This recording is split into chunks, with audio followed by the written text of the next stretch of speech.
आप सभी को ये जानकर बहुत हैरानी होगी कि शुगर से भी ज़्यादा डेंजरस एक कार्ब है जिसको हम लोग रोज़ाना इस्तेमाल कर रहे हैं, इसको रोज़ाना हम लोग खा रहे हैं। जैसा कि सभी डॉक्टर ये कहते हैं कि शुगर बहुत ज़्यादा डेंजरस होता है, पर शुगर से भी ज़्यादा डेंजरस ये कार्बोहाइड्रेट है और इसकी ना तो कोई बात करता है, ना तो इसकी कोई इंफॉर्मेशन है हमको। हैरानी की बात यह है कि ये कार्बोहाइड्रेट हमारे हर खाने वाली चीज में लगभग उपलब्ध है, पाई जाती है और धीरे धीरे ये हमारे पूरे शरीर को अंदर से खोखला बना दे रही है। क्या आपको पता है ये साइलेंट किलर कौन है?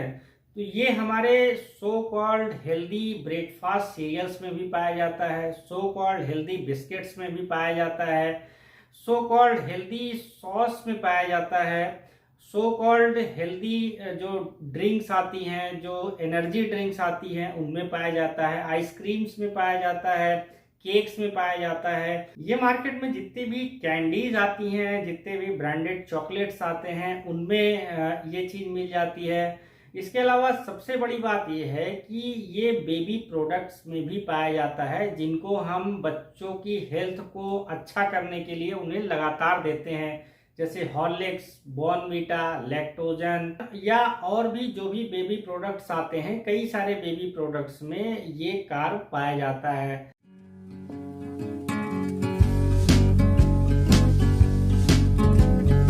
ये हिडन कार्ब इतना ज़्यादा खतरनाक क्यों है? तो इसके पीछे सबसे बड़ा कारण ये है कि जो नॉर्मल शुगर जब आप कंज्यूम करते हो पर डे, तो जो भी आपका ब्लड शुगर एलिवेट होता है उससे 2 गुना आपका ब्लड शुगर एलिवेट होगा जब आप इस हिडन कार्ब का इस्तेमाल करते हैं।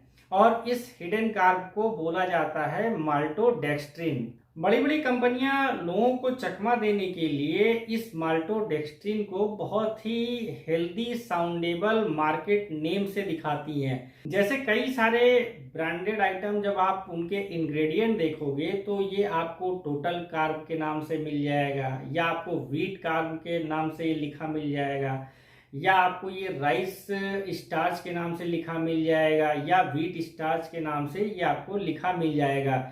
कुछ प्रोडक्ट ऐसे भी हैं जहां पर ये माल्टोडेक्स्ट्रिन नाम से भी आपको लिखा हुआ मिल जाएगा। अब ये इंग्रेडिएंट इतना ज़्यादा खतरनाक क्यों है?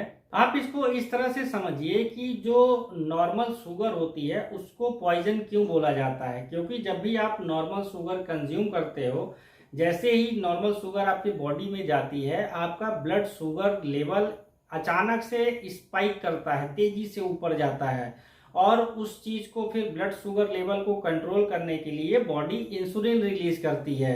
जब बॉडी इंसुलिन रिलीज करती है तो ये जो आपकी बॉडी होती है वो शुगर और शुगर के साथ में और जो न्यूट्रिएंट्स होते हैं उसको आपकी बॉडी में फैट के रूप में इकट्ठा करने लगती है। इसलिए शुगर डायरेक्टली रिलेट करता है आपके वेट गेन और ओबेसिटी से। शुगर में जीरो न्यूट्रिशन होता है, पर शुगर में एक प्रॉपर्टी पाई जाती है। जो भी व्यक्ति शुगर एक बार कंज्यूम करता है तो एडिक्शन प्रॉपर्टी शुगर में पाए जाने की वजह से व्यक्ति को फिर से शुगर कंज्यूम करने का मन होता है और बार बार शुगर कंज्यूम करने की वजह से फिर आपका वेट गेन होना शुरू होता है, आप ओबीज होना शुरू होते हो, आपका ब्लड प्रेशर, हाई कोलेस्ट्रॉल जैसी हजारों समस्याएं फिर आपको होना शुरू हो जाती हैं। जब आप नॉर्मल शुगर कंज्यूम करते हो तो आपका जितना ब्लड शुगर लेवल स्पाइक करता है, ठीक उसका 2 गुना ब्लड शुगर लेवल आपका स्पाइक करेगा जब आप माल्टोडेक्स्ट्रिन का इस्तेमाल करोगे। जहां पर नॉर्मल शुगर का ग्लाइसेमिक इंडेक्स 60 से लेके 65 के बीच होता है, वहीं पर इस माल्टोडेक्स्ट्रिन का ग्लाइसेमिक इंडेक्स 115 से लेके 120 के आसपास होता है, यानी जस्ट डबल। अब ये माल्टोडेक्स्ट्रिन शुगर से भी ज्यादा डेंजरस क्यों है? इसके पीछे एक बहुत ही ज्यादा इंटरेस्टिंग फैक्ट है। जो हमारी बॉडी होती है वो 70 ट्रिलियन सेल्स से मिलकर बनी होती है और इस 70 ट्रिलियन सेल्स में 30 ट्रिलियन सेल्स ऐसी होती हैं जो कि ह्यूमन सेल्स होती हैं। बाकी जो 40 ट्रिलियन सेल्स होती हैं वो बैक्टीरियल सेल्स होती हैं और ये बैक्टीरियल सेल्स हमारी बॉडी के इम्पॉर्टेंट प्रोसेसेस को चला रही होती हैं।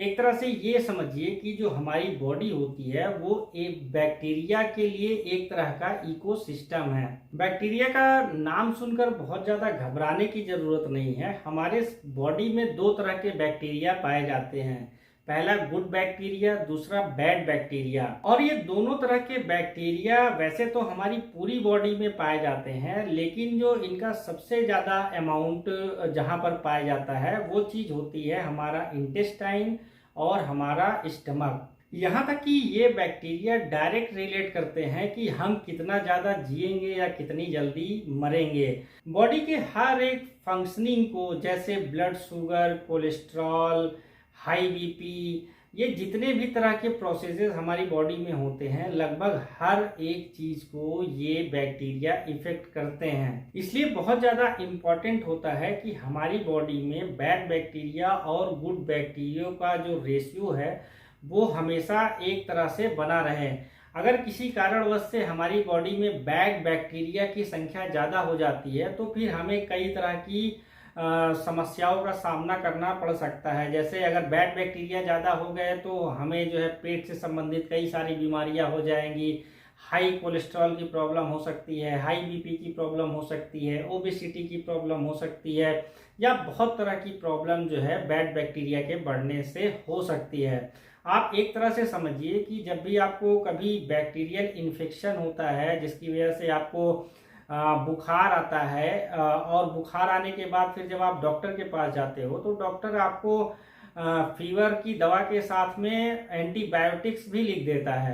तो ये एंटीबायोटिक्स जो होती हैं ये बैड बैक्टीरिया को तो किल करती ही हैं, साथ में जो आपके गुड बैक्टीरिया होते हैं उसको भी किल करने लगती हैं, जिसकी वजह से फिर आपको फीवर में तो आराम होने लगता है, लेकिन उसके साथ में आपका पेट गड़बड़ जैसी कई तरह की समस्याएं होने लगती हैं। तो इस चीज को खत्म करने के लिए डॉक्टर जो है आपको गुड बैक्टीरिया वाले जो पाउच आते हैं उनको देता है। मैं आपको एक एग्जांपल से समझाने की कोशिश करता हूं कि सपोज करिए अगर आपका पेट गड़बड़ हो जाता है तो जब भी आप पेट की समस्या लेकर किसी डॉक्टर के पास जाते हो तो डॉक्टर आपको पेन किलर के साथ में एंटीबायोटिक्स भी देता है। और जब आप एंटीबायोटिक्स का इस्तेमाल करते हो तो आपके जो शरीर में जो बैड बैक्टीरिया है वो तो खत्म होते ही हैं, लेकिन उसके साथ में गुड बैक्टीरिया भी खत्म हो जाते हैं। इसलिए डॉक्टर आपको एंटीबायोटिक्स, पेन किलर और गैस की गोलियों के साथ में प्रीबायोटिक, प्रोबायोटिक भी देता है। जैसे कि आप एक एग्जाम्पल की मैं बात करूं तो एंट्रोजर्मिना नाम की एक री कैप्सूल्स आती हैं। इसमें बेसिलस क्लोजी नाम का एक बैक्टीरिया होता है जिसको गुड बैक्टीरिया बोला जाता है। तो डॉक्टर हमेशा जब पेट गड़बड़ी की शिकायत होती है तो साथ में एंट्रोजर्मिना या इसी बैक्टीरिया वाली कोई दूसरी दवा आपको साथ में देता है, जिससे कि आपके जो इंटेस्टाइन वाला एरिया है, जो स्टमक वाला एरिया है, वहां पर जो गुड बैक्टीरिया है उनकी संख्या कम ना होने पाए। अब ये जो माल्टोडेक्स्ट्रिन होता है, माल्टोडेक्स्ट्रिन जो आपकी शरीर है, आपकी बॉडी है, उसमें बैड बैक्टीरिया की जो संख्या होती है उसको तेजी से बढ़ाता है, और इससे फिर आप ओबीस की एक प्रॉब्लम आपको हो जाती है, आपको चर्बी की प्रॉब्लम हो जाती है, हाई कोलेस्ट्रॉल की प्रॉब्लम हो जाती है, हाई बीपी की प्रॉब्लम हो सकती है, आपको कोलन कैंसर, हार्ट अटैक जैसी कई सारी समस्याएं इस इंग्रेडिएंट की वजह से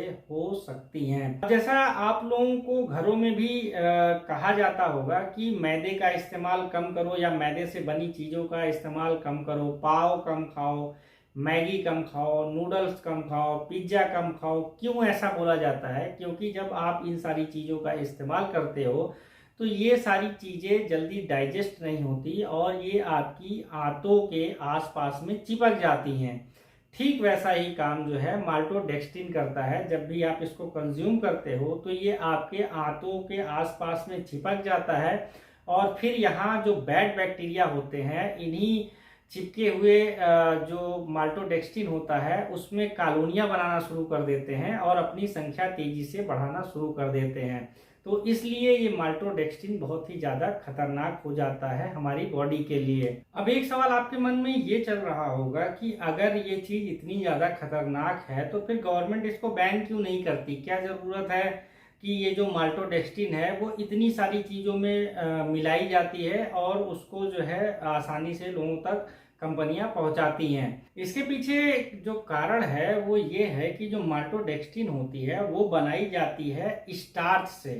स्टार्च किन किन सारी चीज़ों में बहुत ज़्यादा पाया जाता है, तो आलू में सबसे ज़्यादा स्टार्च पाया जाता है, इसके अलावा गेहूं में, कॉर्न में या फिर चावल में बहुत सारा स्टार्च पाया जाता है। तो इसी स्टार्च को प्रोसेस्ड किया जाता है, या तो एंजाइमेटिक एक्टिविटी के थ्रू प्रोसेस किया जाता है या एसिडिक एक्टिविटी के थ्रू प्रोसेस्ड किया जाता है। तो ये बहुत ही ज़्यादा इंटेंसिव प्रोसेसिंग होती है, और आप जब पूरी प्रोसेसिंग हो जाती है और उसके बाद जो फाइनल प्रोडक्ट निकल के आता है वो होता है माल्टोडेक्स्ट्रिन। तो आप अगर किसी प्रोडक्ट को ध्यान से देखिए, कोई भी आप प्रोडक्ट ले लीजिए, तो उसमें जो गवर्नमेंट का नॉर्म्स होता है, जो गवर्नमेंट की गाइडलाइंस होती है, उसमें लिखा होता है कि शुगर इससे ज़्यादा नहीं पाई जानी चाहिए उस चीज़ में। और जो ये माल्टोडेक्स्ट्रिन होता है ये शुगर की कैटेगरी में आता ही नहीं है, ये कार्ब्स की कैटेगरी में आता है, क्योंकि ये स्टार्च से बनाया जाता है। इसी लूप होल का जो कंपनियां फायदा लेती हैं। और जैसा कि मैंने पहले ही बता दिया है कि जितना आपका blood sugar level normal sugar बढ़ाती है, उसका 2 गुना आपका ब्लड शुगर लेवल जो है ये माल्टोडेक्स्ट्रिन बढ़ाती है। लेकिन केवल इस लूप होल की वजह से, क्योंकि ये शुगर नहीं है बल्कि ये कार्बोहाइड्रेट है, कंपनियां इसको जो है बनाती हैं और लगभग हर एक प्रोडक्ट में डालती हैं। अब ये कंपनियां इसको बनाती क्यों हैं और क्यों सारे प्रोडक्ट्स में इसको डालती हैं, तो उसके पीछे कई सारे कारण होते हैं। पहला तो माल्टोडेक्स्ट्रिन जो है वो सस्ता होता है, दूसरा ये आसानी से मिल जाता है, तीसरा जो है FDA भी माल्टोडेक्स्ट्रिन को सेफ बोलता है, क्योंकि ये शुगर की कैटेगरी में नहीं आता बल्कि ये कार्बोहाइड्रेट की कैटेगरी में आता है। माल्टोडेक्स्ट्रिन को जिस भी प्रोडक्ट में डाल दिया जाता है तो ये प्रोडक्ट के वॉल्यूम को बढ़ा देती है, यानी कि ये फिलर या थिकर की तरह काम करती है। माल्टोडेक्स्ट्रिन को जब भी किसी प्रोडक्ट में मिला दिया जाता है तो फिर ये प्रिजर्वेटिव की तरह काम करता है और प्रोडक्ट की जो सेल्फ लाइफ है वो बढ़ जाती है। इसके अलावा ये जब माल्टोडेक्स्ट्रिन किसी भी प्रोडक्ट में मिला दिया जाता है तो प्रोडक्ट जो है वो टेस्टी हो जाता है, और दूसरा ये एडिक्टिव नेचर भी रखता है, यानी कि जैसे आप जिस भी प्रोडक्ट में ये मिलेगा, आप उसका जब यूज़ करेंगे, जब आप उसको खाएंगे तो फिर आपको उसको दोबारा खाने का मन करेगा। इसीलिए बहुत सारी बेकरी इंडस्ट्री में इसका सबसे ज़्यादा इस्तेमाल किया जाता है। जैसे केक्स बनाने में बहुत ज़्यादा इसका इस्तेमाल किया जाता है, पेस्ट्री बनाने में इसका बहुत ज़्यादा इस्तेमाल किया जाता है, आइसक्रीम बनाने में इसका इस्तेमाल किया जाता है, soft drink, energy drink, weight gainer या जो मसल मास बनाने के लिए बहुत सारे लोग जो जिम जाते हैं इसका इस्तेमाल करते हैं, उनमें भी ये प्रोडक्ट बहुत ज़्यादा पाया जाता है। और इन्हीं सारे कारणों की वजह से जो कंपनियां होती हैं वो माल्टोडेक्स्ट्रिन का इस्तेमाल हर प्रोडक्ट में करती हैं।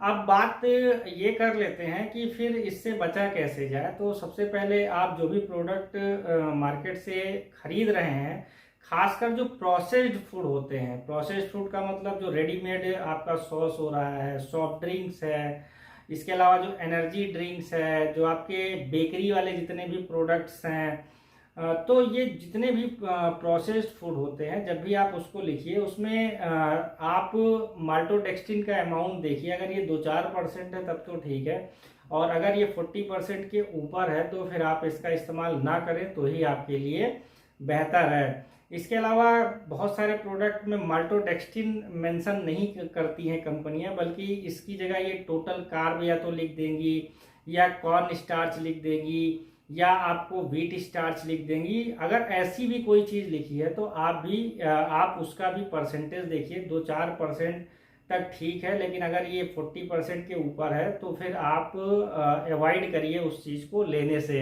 अगर आप हेल्दी हैं तब तो ठीक है, या अगर आप ओबीज हैं या फिर आपको बढ़े हुए कोलेस्ट्रॉल की प्रॉब्लम है, तो ऐसी अगर कोई भी प्रॉब्लम है तो आपको माल्टोडेक्स्ट्रिन जो भी चीज़ें हैं उसको अवॉइड करनी चाहिए, या प्रोसेस्ड फूड जो भी हो आप उसको इस्तेमाल जितना कम से कम कर दें वो आपके लिए बेहतर है। तो फ्रेंड, ये बहुत सारी जानकारी थी जो आपसे साझा करनी थी, और इसको लेकर कुछ और भी सवाल अगर आपके मन में चल रहे हो तो आप मेरे कमेंट बॉक्स में कमेंट करके मुझसे पूछ सकते हैं। आपका बहुत बहुत धन्यवाद।